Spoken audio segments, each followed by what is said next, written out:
আসসালামু আলাইকুম বন্ধুরা। তো আজকে এখানে আমাদের ঈদের নামাজ হবে। তো বিভিন্ন দেশে যত দেশের মানুষ আছে কম বেশি এখানে পোল্যান্ডে আছে। তো এটা ওয়ারশো সিটি। তো আমরা অস্ত্রলিঙ্গার থেকে এসেছি, 122 কিলোমিটার দূর এটা আমাদের রুমের থেকে। তো গাড়িতে করে এসেছি ভোর 3টের সময় ঘুমিয়ে উঠেছি। 3টের আগে বলতে গেলেই চলে।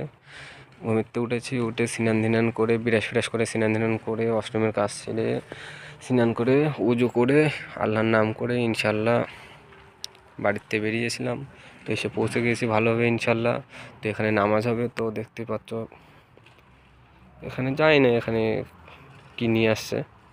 তো যারা নামাজ টামাজ পড়বে যারা আছে আয়োজন করেছে এখানে, তো এখানেই সাধারণত নামাজ টামাজ পড়া হয়।